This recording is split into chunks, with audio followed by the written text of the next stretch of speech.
Good food, good mood. What is the connection between mental health and nutrition? So here I want to cover a lot. First, I want to look at what it means optimal mental well-being and what are the triggers of the mental dis-ease. What is the connection between gut and brain?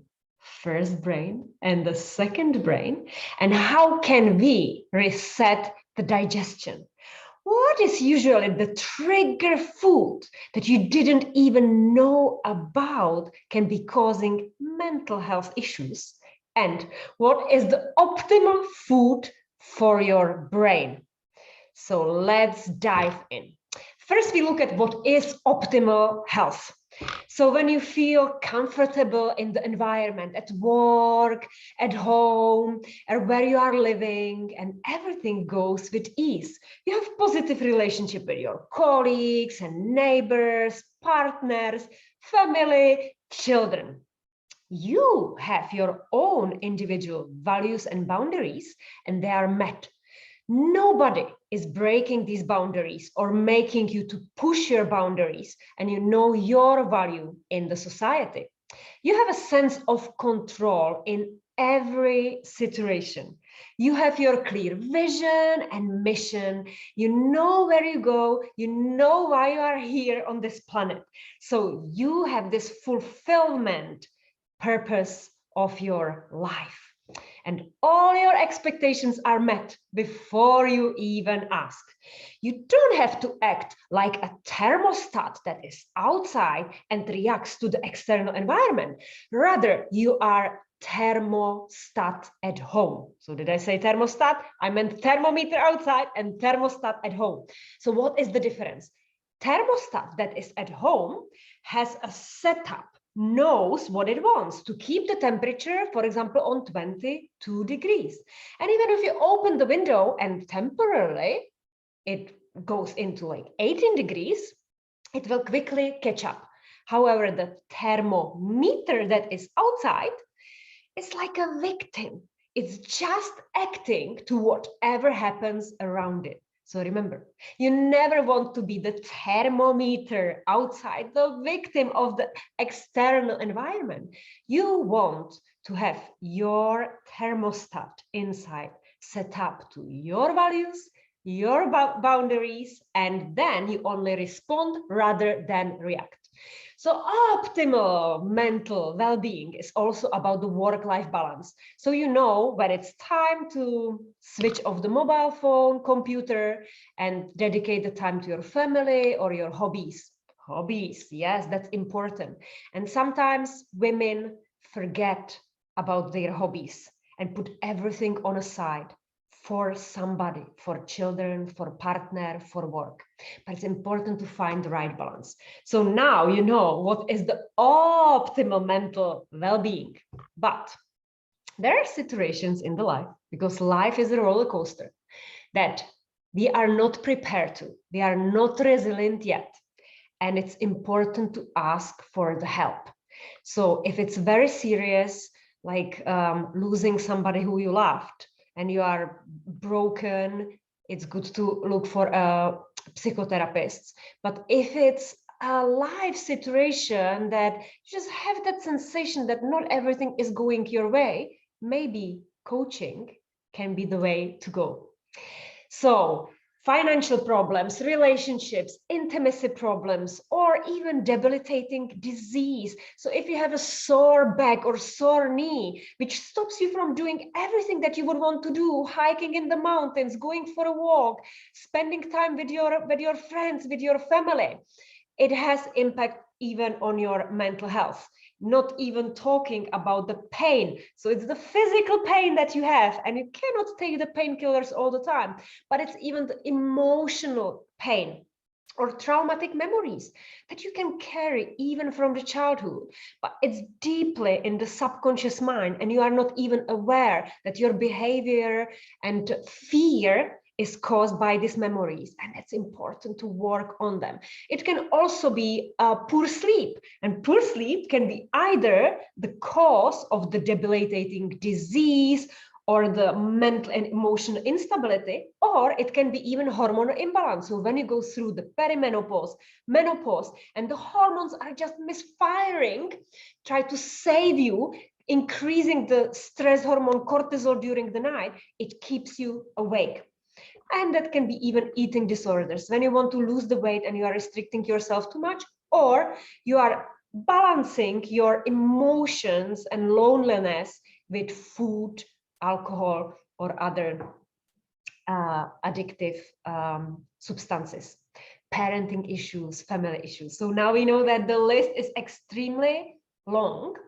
And I would invite you to reflect on this wheel of life, which area of your life is not doing that well and how you could actually improve it. But today, I want to talk about the difference between brain and the mind. Because mindfulness, this big buzzword in corporate or everywhere, we know that we should be mindful of what we eat, how we think, and we should stay present rather than just doing. We should be being. And maybe you are practicing meditation, but yet you did not become the master of your thoughts. And thoughts are a powerful weapon. Because whatever you think, your body believes. So in other weeks, I'm going to introduce you to yoga, meditation, hypnotherapy, and emotional freedom technique that can help you to get the right software. However, we also need to look at the hardware, the brain, the cells, what it's made from. Because if that is not under control, and now you know about the cellular health, it is misfiring as well. So remember, the body is the garden of your soul. So you need to take care of every cell in the body. So once you do your homework, your exercise about reflection, you will know which action you want to take. Awareness is one of the key. Being aware where you have the deficiencies, then accepting that it happened, and then finding the action. So starting with the end in mind. What do I want? Because if you don't know what you want, you cannot get to your destination. So let's dive in. Maybe you have heard people saying, oh, it's all in your head. And I tell you that the chaos in the gut leads to the misery in the brain. Because our first brain, yes, it's the thoughts and it's the machinery that sends the signals. But so does the second brain, because there is this bi-directional communication. So 80% of doctor's visits are due to stress. It can be emotional stress, psychological stress, mechanical stress, or even chemical stress. IBS, the irritable bowel syndrome. When you have cramps in your stomach, you are bloated for no reason. Sometimes you have diarrhea, sometimes you have constipation. Very often, this is managed with antidepressants.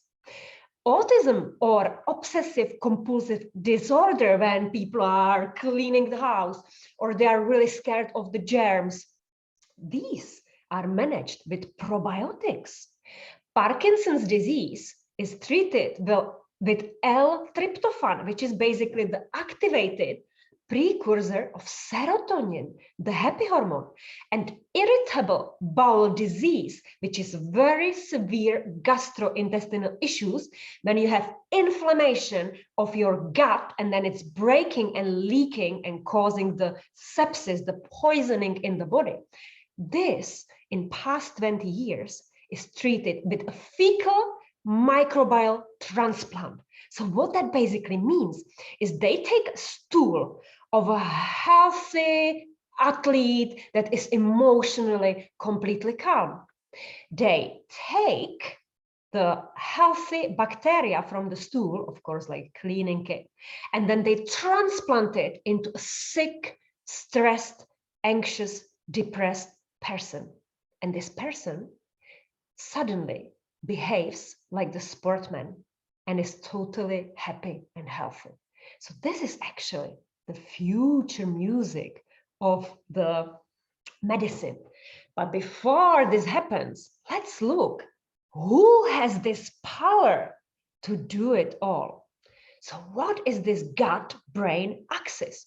So surely you know the butterflies in the stomach when you, for example, fall in love and then you are going to meet the person and you just feel all the movement, heart is pumping, you have a red cheeks and you don't need to eat, you don't need to sleep. You are basically on this chemical mixture that your brain and gut created. But it doesn't, it's not always only positive as this. It can be actually even negative butterflies. When, for example, you have an interview or you have an important presentation or you see a colleague that is driving you crazy. So you also have this nervousness in your gut, which can actually sometimes lead even to the diarrhea. Yeah. So how is all this possible? So this is because of the vagal nerve, vagus nerve. So you can see on the picture that we have all these nerves connected and they are running so fast in a fraction of a second.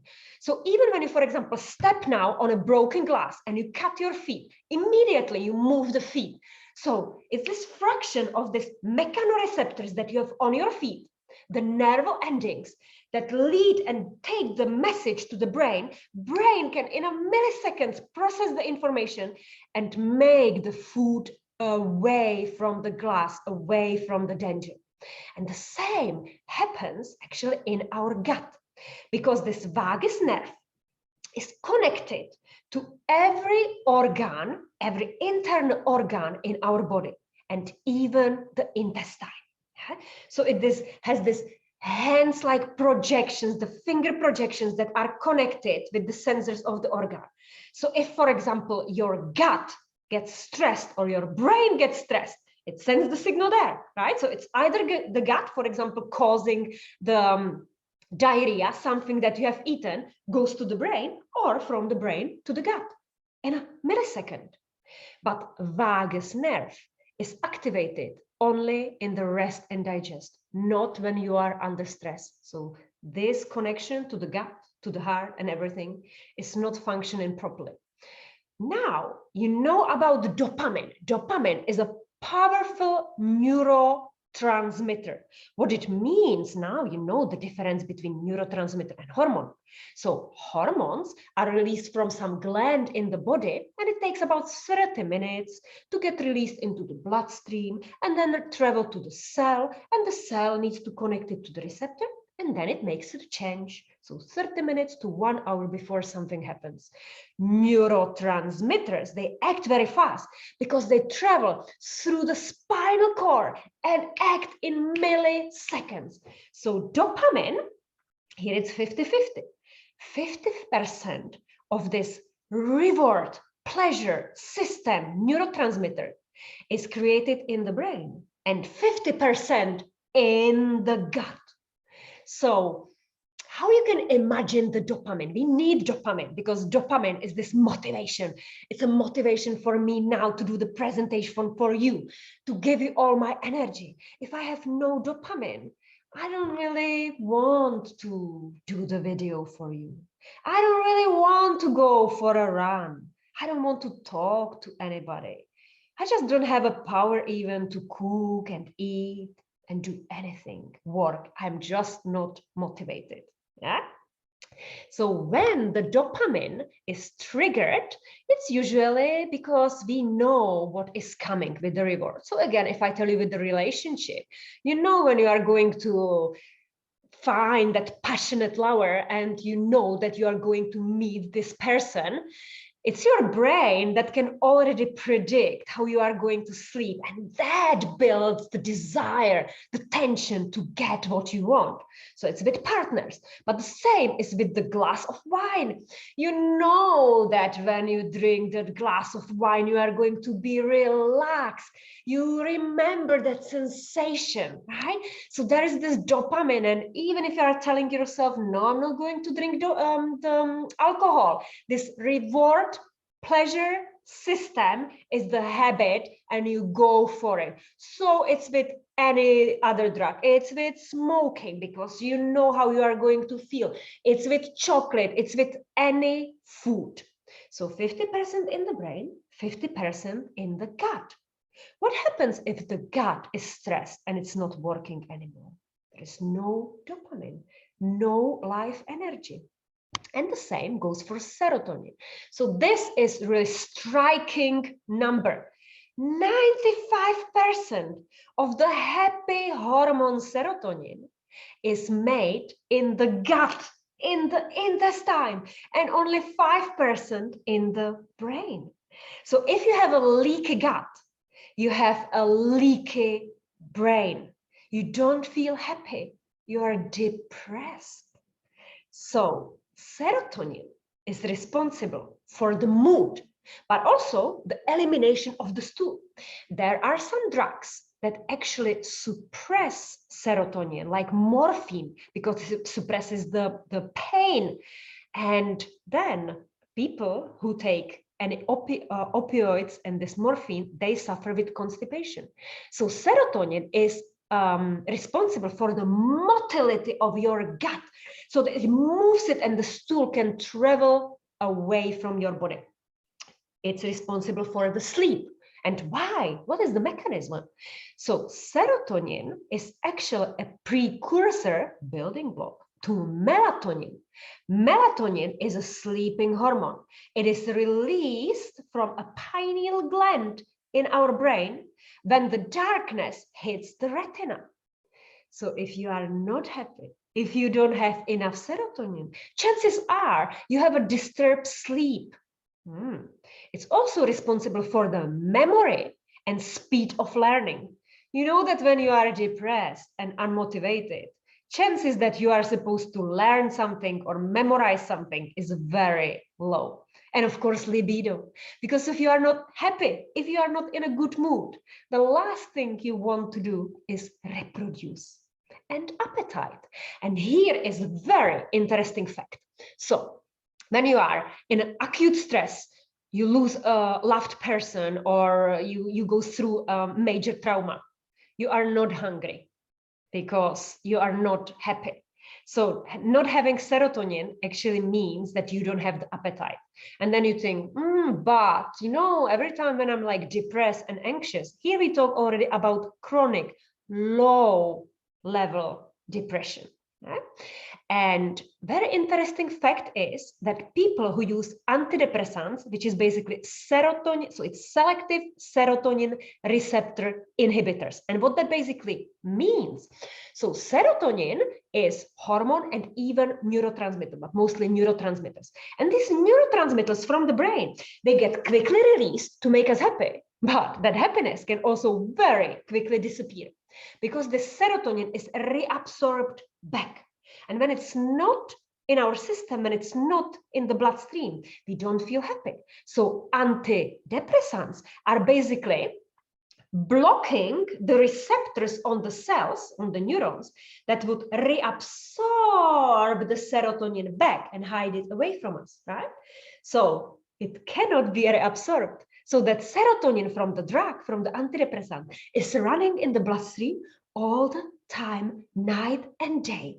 And when we feel very happy because suddenly we have so much serotonin, we eat more. So it increases the appetite. And people who are using antidepressants very often put the weight on, even though they think they don't eat so much. But this is the mechanism behind it. So now you know that we need enough dopamine and serotonin, but balanced levels, because everything must be in balance. When you have too much of something, you can suffer with addiction. And when you have too little of something, you can be very lethargic and depressed. So what can we do about it? Before I tell you, I'm going to share with you more facts so that you can understand the importance of microbiota. So we have 30 trillion cells in our body, but we have 39 trillion bacteria, and they have their own DNA. So we are actually more of a bacteria than a human. We have around 500 species of bacteria. So here, the keyword diversity comes to place. And that's why we need to eat different food and do different things so that we have different bacteria. But we have two main species, those ones that make us fat and those ones that make us energized. And those two are competing with each other. And the stool test would show you which one is right now dominant. So the intestine is a very long tube. You can see it on a picture, how it's all twisted. We have a small intestine, it's about 6 meters, and then we have a large intestine. And all the tube from the mouth until the anus, it's 9 meters. So if you were to unfold it all, it would cover the size of the tennis court. And in the size of the tennis court, we have 500 million neurons that are passing the message to the brain. And because everything that we eat goes through the mouth and it's exposed to the potential pathogens or bacteria and viruses, 70% of the immune system is actually in the gut. And that's why gut and the gastrointestinal health is key to everything. You also know that we have the central nervous system, that's our brain, and it has two branches. So it's a sympathetic nervous system, which means fight and flight. And this is every time when we are under stress. We need stress in our life because it helps us to survive. So now when I make this, I am probably slightly stressed from it. And that's why my memory is working perfectly. And I have quite a lot of blood going through my face, through my arms, and into the heart. But then I finish talking to you and I will be preparing for my lunch. I want to rest and digest. So I will have to activate the parasympathetic nervous system.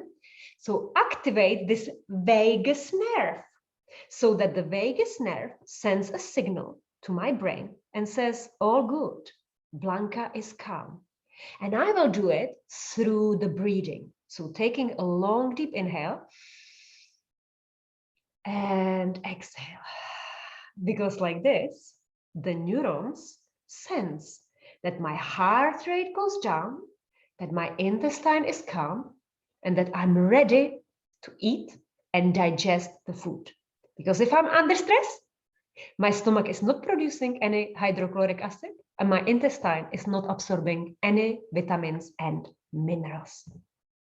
So now when you know the importance of the gut, importance of being in this parasympathetic nervous system, we look more into the diversity of the microbiota.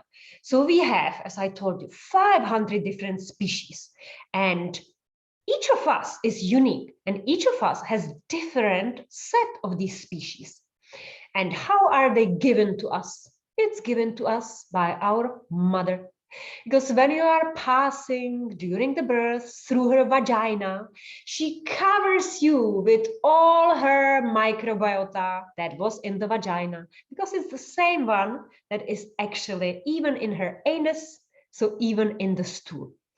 And therefore, if this microbiota and their DNA and some of these species were prone to anxiety or depression because your mother was anxious and depressed and maybe even had obsessive eating or sweet tooth, most likely you are going to inherit it as well. So you can say thank you to your mom. If you were born through the C-section, then the first person who was touching you, the doctors, nurses, or any bacteria in the hospital, were given to you. So one of the key bacteria species is lactobacillus. And maybe you know this is in yogurt. That's why yogurt is actually so healthy and recommended. So this lactobacillus is able to convert nitrates that are, for example, in spinach into nitric oxide. And nitric oxide is lowering the blood pressure. Nitric oxide is actually even Viagra because it improves the blood flow into the penis, and therefore men should eat more spinach and more yogurt to have lactobacillus instead of spending money on Viagra. Yeah, and it also helps you to have a focus in the brain because the blood basically goes everywhere. Then there is, for example, Lactobacillus rhamnosus, and there are many papers on this. And this species can produce GABA, and GABA is basically gamma amino butyric acid, and it's sedative. Alcohol is producing GABA.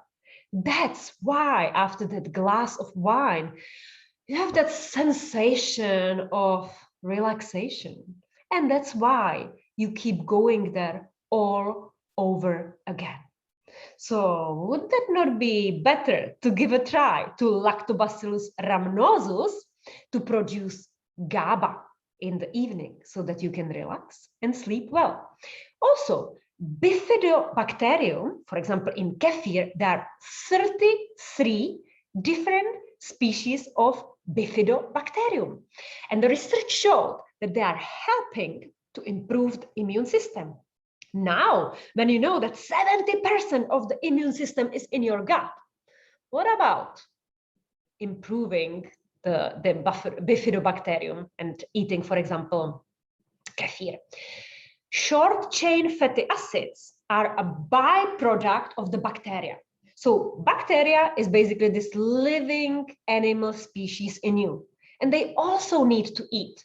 And they love certain food more because it makes them more energized. And then through this vagal nerve, they're sending the signal to the brain and telling you what exactly should you eat. So not every time it's you who decides what to eat. And people say, you know, listen to your gut. It's going to tell you if you feel like to have something sweet, go and have something sweet. But what if it is that bad bacteria sending you signal to go to eat some sugar because they want to reproduce and take even more space in your gut and make you even more anxious and depressed? In that case, you shouldn't listen to them, because the good bacteria that are actually producing the energy and are beneficial, they love vegetable and fiber, the fiber that we cannot break down. And then they produce short chain fatty acids, this butyrate. And butyrate is the food for enterocytes. So enterocytes are the cells that are lining this tube. And this tube is very fragile. It's actually only one cell thick. So it's cell, cell, cell. Not like our skin that has 4 different layers. This is only one cell thick. So if we want to have a healthy gut, we need to give food to these enterocytes, right? Because these enterocytes are producing serotonin and dopamine. Microbiota is actually really good because it produces vitamin K, and that is important for blood clotting.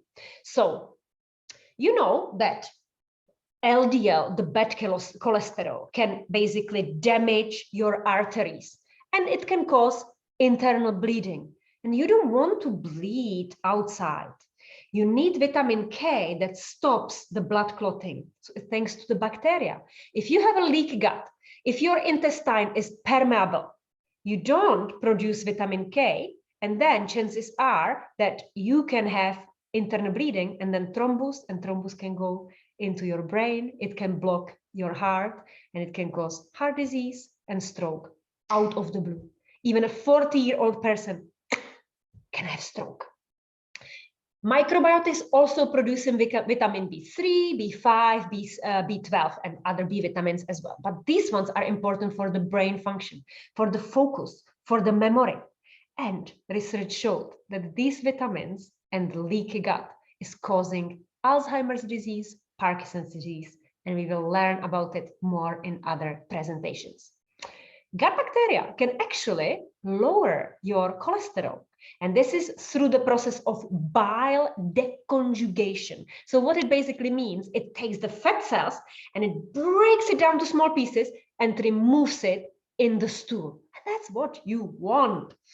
So now you know that it's important to have this diversity of the microflora because they are helping you to have a strong immune system, and then you are resilient to all the stressors, the food, the viruses, the bacteria, infections.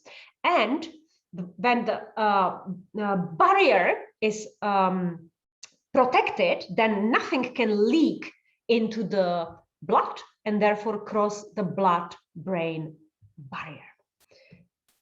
We dive deeper into this topic. I know it's lots of information, but stick with me. So I mentioned a couple of times leaky gut. And I just want to show you this picture, what it means. So I said that this 9-meter tube is very fragile. It's only 1 cell thick. And the cells have tight junctions because they don't want that something is leaking through that. Because when it's leaking and 70% of the immune system is there, all these are white blood cells. So macrophages, big eaters, and these dendrocytes, and they're mapping and they send information to our organs of what needs to be done, how we need to protect it. So when there is inflammation in the body, we need more and more of these white blood cells, more and more protection. So when you are eating and drinking certain food, like for example, Coke, which is artificial sweetener, our microbiota doesn't know it. They don't know what it is, and it actually kills them. The same goes with any chemicals like pesticides. That's why it's important to buy organic food, because these pesticides, these toxins are killing the microbiota. And now you know that the microbiota is doing all the work for you. No workers in your body, no energy, no function of the brain. So how can we protect it away from the stress? Stress is activating the parasympathetic nervous system, fight and flight. In that moment, immune system is not working, digestion is not working, and whatever you eat is not absorbed. Therefore, you are not feeding your microbiota, and you are not feeding these enterocytes. Yeah? Alcohol, because GABA, and like alcohol is actually a toxin, is loosening the tight junctions. And then whatever is floating in your tube enters inside. The same goes for sugar. Sugar is damaging everything. It just like completely breaks it down, the gastrointestinal wall, and even gluten. So gluten is like a glue. It like sticks to each other and then breaks down the cells. And also medication. So for example, non-steroidal anti-inflammatory drugs, which means ibuprofen, ibalgin, acylperin, are damaging the gut lining and inflammation on its own. So in the next video, I'm going to talk to you about which food is actually helping to protect your gut so that you stop the leaking of the bacteria and meeting the white blood cells and possibly getting into the bloodstream and causing the systemic inflammation.